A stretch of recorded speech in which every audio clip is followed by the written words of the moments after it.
Bienvenidos a un nuevo episodio del podcast de investigaciones económicas. En esta oportunidad hablaremos sobre el panorama del sector de construcción en el país. Para ello, el día de hoy tendremos como invitados a nuestros analistas José Luis Mojica y Juan Camilo Pardo, quienes nos compartirán las perspectivas que tienen desde el equipo sobre el sector de construcción. Hola José Luis, hola Juan Camilo. Me gustaría iniciar preguntándoles sobre el desempeño que tuvo el sector de construcción el año pasado. ¿Qué tal les fue? Hola Nicolás, pues antes que nada un saludo a nuestros oyentes. Yo creo que lo primero que hay que mencionar acá es que el año pasado la dinámica del sector construcción estuvo caracterizada por un gran desempeño de edificaciones y un retroceso en obras civiles. Entonces, por un lado, en lo que respecta a edificaciones, lo que vimos fue que el crecimiento fue muy extraordinario, marcó un 11,8% en el 2022, y esto estuvo cimentado especialmente en esas ventas récord de vivienda que observamos en la pospandemia. Como consecuencia de la buena dinámica de comercialización, las iniciaciones, que son precisamente las unidades que se construyen mes a mes, también exhibieron un avance marcado que de hecho fue el más alto en el último lustro. Ahora, yo creo que también hay que mencionar que el dato del último trimestre del año pasado, que el DANE recientemente lo reveló, pues reveló probablemente que el sector precisamente está a puertas de un cambio de tendencia. Si uno mira los crecimientos intertrimestrales, las edificaciones retrocedieron más o menos 2,9%. Eso es un retroceso que no se había visto, digamos, en lo corrido del año, y que la última vez que se vio fue en 2021. Hacia adelante, entonces, lo que nos revela esa cifra es que el avance del sector se está agotando y seguramente el próximo año vamos a ver un relevo en esos motores de crecimiento para construcción que va a estar más inclinado hacia la infraestructura. Hola Nicolás y José, un saludo a todos los oyentes. Y claro, como lo decía José, quizás exista un relevo que le hará el sector de obras civiles al de edificaciones. Me gustaría comenzar hablando un poco sobre el comportamiento que tuvo el sector de infraestructura el año pasado. Lo primero y más importante es ese sector lleva 3 años consecutivos de contracción.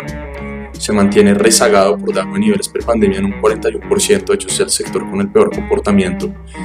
En segundo lugar, pues el año pasado la contracción del sector fue del 3,7%. Esto es algo preocupante teniendo en cuenta el momento. El último trimestre del año 2022 cayó cerca del 13% en términos anuales. Y esto básicamente, cuando uno se fija en los datos desagregados, se da cuenta que ha sido el componente de carreteras el que ha determinado en gran medida la contracción desde el año de la pandemia. Está representado, digamos, un poco más del 55% de la caída del sector. Entonces quizás analizar el comportamiento de la construcción de carreteras es clave. Entonces acá hay 2 puntos para analizar en lo que tiene que ver con carreteras. En primer lugar, las concesiones 4G, que es el paquete de proyectos de infraestructura más grande desde toda la historia del país. Estas, por su lado, disminuyeron su ejecución de un poco más de 6 billones de pesos en el 2021 a 5,5 billones de pesos el año pasado, y esto es algo normal debido principalmente al ciclo de inversión de los proyectos. Recordemos que en enero de este año se han hecho 10 entregas de obras, también 5 proyectos más tienen un avance de obra mayor al 90%, y el avance total ha sido de 71%, es decir, el desempeño de estos proyectos ha sido realmente importante. Y por otro lado, está la ejecución pública a cargo del INVIAS. Esta sí se encuentra supremamente rezagada, y de hecho cuando uno se fija en los datos, el nivel de ejecución presupuestal se mantiene por debajo del promedio entre los años 2013 y 2019, y cuando uno se fija en los datos, el 2022 presentó la menor ejecución desde que se tiene registro desde el 2013. Estas no son noticias para nada alentadoras. Acá me gustaría mencionar un programa del que tanto ha venido hablando el gobierno, que es Compromiso por Colombia. Este básicamente reúne un total de 50 proyectos y actualmente la gran mayoría se encuentran en fase de ejecución. Sin embargo, nosotros, un análisis que hicimos el año pasado, encontramos que el alcance de estos proyectos sobre el valor agregado al sector es supremamente limitado, porque su monto de recursos es discreto para el horizonte previsto. Y por último, no valga más que mencionar a Bogotá. Nos da cuenta que hoy en día pues, hay muchos lugares que están en obra actualmente. Para que se den una idea, en 2022 las obras de infraestructura en Bogotá alcanzaron un total de ejecución muy por encima de su comportamiento histórico. De hecho, el PIB de este sector creció un 140% en los primeros 3 trimestres y pues básicamente tenemos unas perspectivas muy favorables en los que tiene que ver con la infraestructura en la ciudad, debido a proyectos a cargo del IDU, de Transmilenio, del Metro de Bogotá y de las concesiones. Acá quizás hay un tema que preocupa bastante, son los costos. De hecho, estos nosotros creemos y según los cálculos que hemos hecho impactaron realmente, para que se den una idea, el incremento de los costos de construcción que registró el año pasado no se había visto desde el 2008 y esto claramente representa un fuerte riesgo a la baja para la infraestructura este año.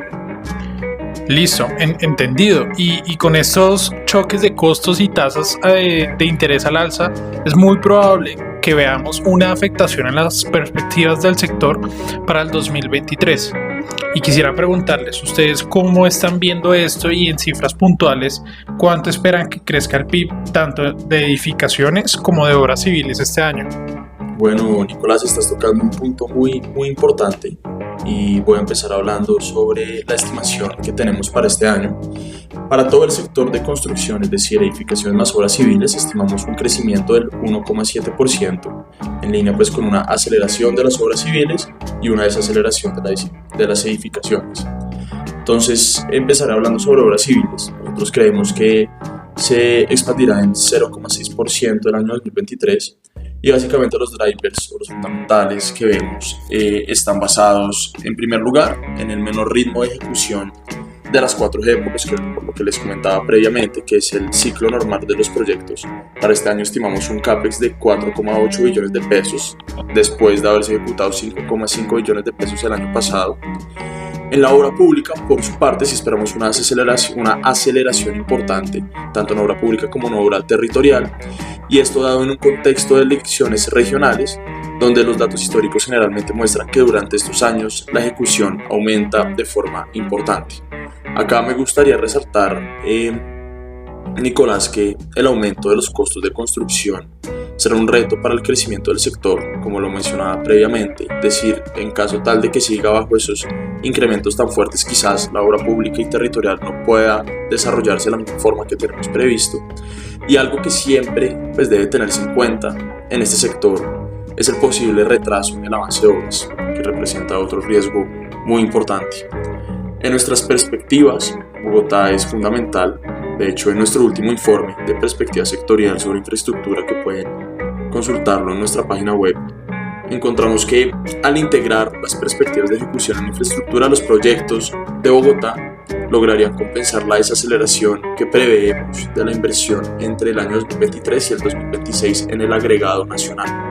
Claro, nuevamente esto, Nicolás, presupone que va a haber una ejecución nacional y distrital eficiente con el fin de cumplir a cabalidad el cronograma pactado. Eso es lo que tenemos por el lado de obras civiles. Ahora, para edificaciones el panorama será distinto. Creemos que podrá presentarse una desaceleración importante. Exactamente, entonces digamos en este relevo de los motores de crecimiento del sector, edificaciones este año va a registrar un avance de apenas 2,4% según los estimativos que tenemos.